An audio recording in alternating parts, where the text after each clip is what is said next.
It's what we need, he corrected. As they walked out, the heavy front door clicking shut with a sound of finality, Cheyenne looked back.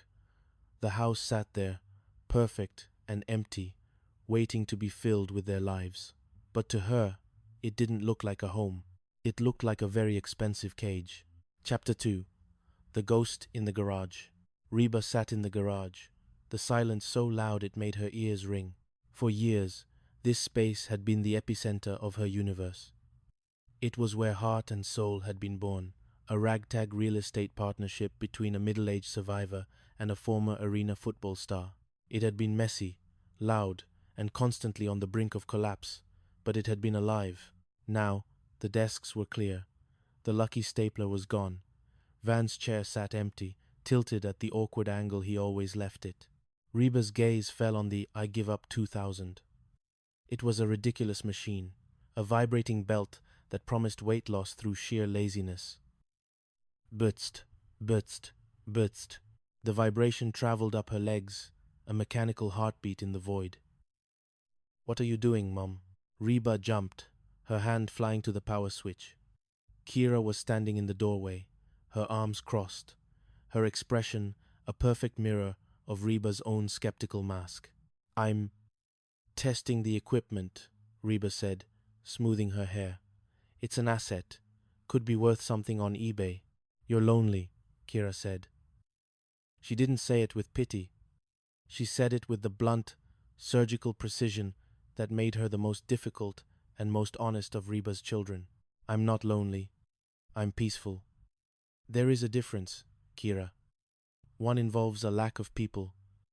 The other involves a lack of headaches." Kira walked into the room and sat on a stack of empty boxes. "They're really moving. Van bought the house today. He's already talking about where he's going to put the man cave. As if a guy who plays with balloon animals needs a man cave." Reba felt a sharp, hot pang in her chest. "He deserves it.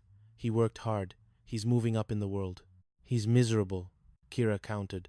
"He wears those suits and talks about market volatility like he's reading from a teleprompter. He misses you. He misses the garage." "He'll get over it. Everyone does," Reba said, her voice turning cold. It was her armor. If she didn't care, it couldn't hurt her. If she convinced herself that Van was happy, she didn't have to admit how much she was bleeding. "I'm not going to get over it," Kira said softly. "I'm glad I'm back, Mom. Even if it's just us and Dad's midlife crisis across the street, I didn't want to leave you alone."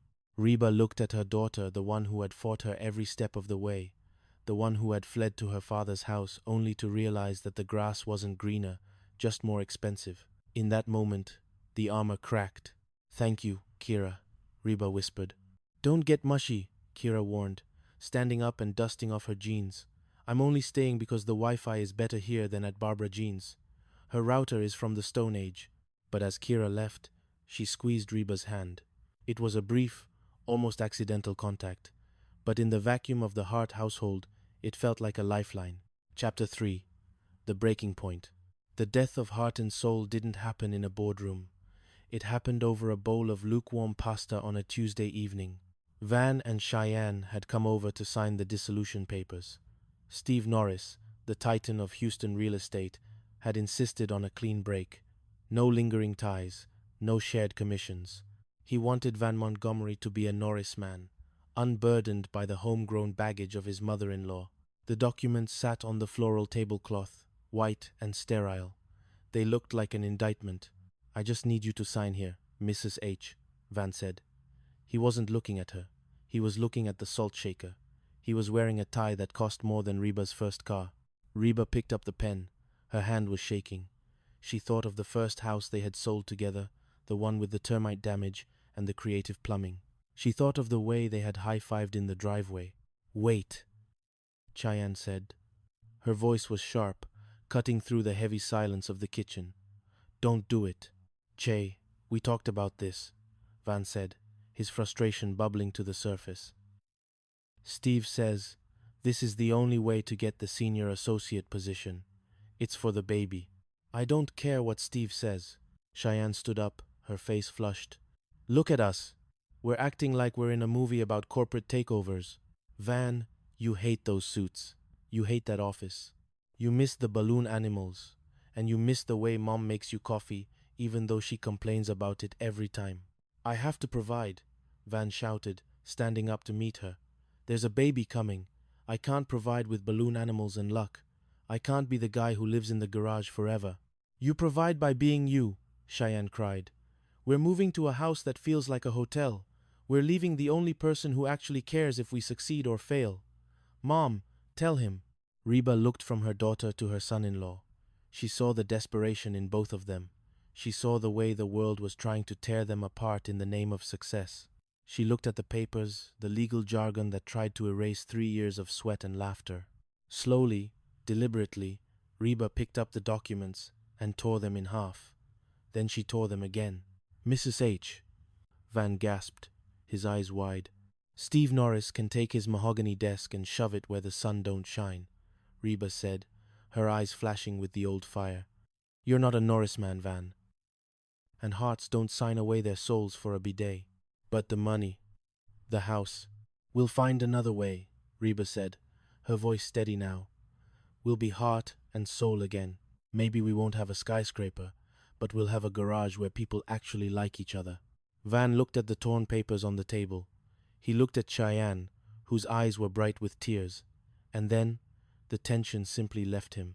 He slumped back into his chair and started to laugh, a deep, genuine laugh that he hadn't used in months. I really did miss the stapler, he admitted, wiping his eyes. The celebration was interrupted by a shadow in the doorway. It was Brock. He was soaked from a sudden Houston downpour, his perm a sagging, damp mess, his leather vest dripping on the floor. I sold the Harley, he said, his voice hollow. Brock? What happened? Reba asked, pulling out a chair. I realized. I was just a guy on a bike. He looked at the family gathered around the table, the laughter, the mess, the cold pasta. Can I have some food?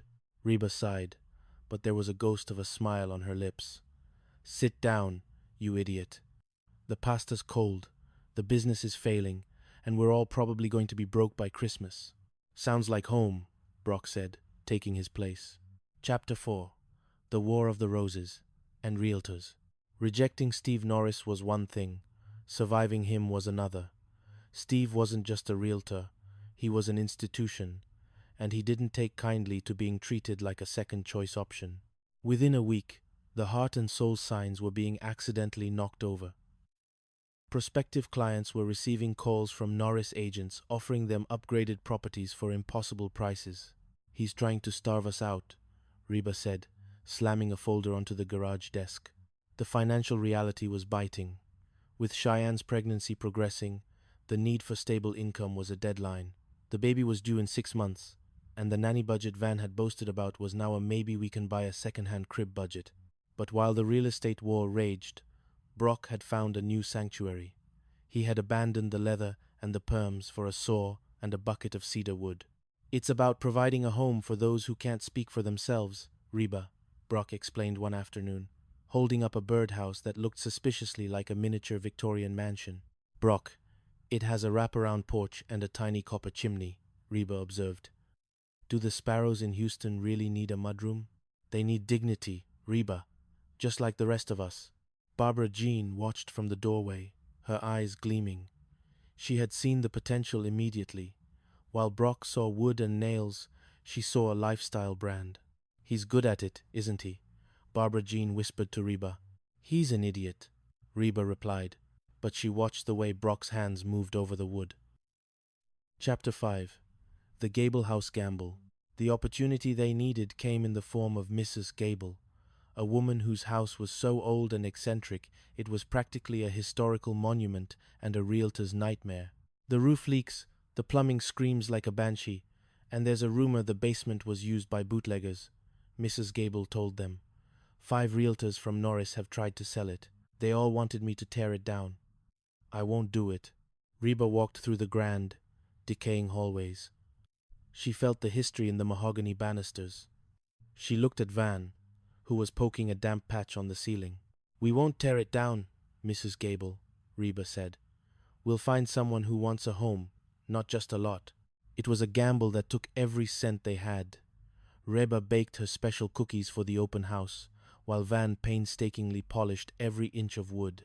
They didn't expect many people, especially with Norris scheduling 3 mega open houses on the same street. But at 2 p.m., a black sedan pulled up. Out stepped Ann Peterson, Steve Norris's ex-wife. "I heard Steve told everyone this house was a teardown," Ann said, her eyes scanning the grand entrance. "And knowing Steve, that usually means the house has more soul than he can handle." The commission was enough to secure their future for a year. It was more than a sale. It was a victory over the man who thought he could buy the Hart family's dignity. Chapter 6. The Storm and the Sun. The success of the Gable House was followed by a different kind of intensity. A late-season tropical storm was brewing in the Gulf, and Houston was in its sights. "The Heights house is in a low-lying area," Van said, pacing the garage as the wind began to howl. "If it floods, the buyers will walk. We're 48 hours from closing." "Get the sandbags," Reba said, already pulling on her rain slicker. The night was a blur of gray rain and the metallic scent of wet pavement. Van was a machine, fighting the wind for his child, for his family. He was no longer the guy in the Norris tie. He was a heart. The storm broke at 3 in the morning, leaving the cul-de-sac silent and shimmering under a pale moon. They had made it. But as Reba stepped into the kitchen, she heard a sound that made her heart stop. A low, sharp gasp from the garage.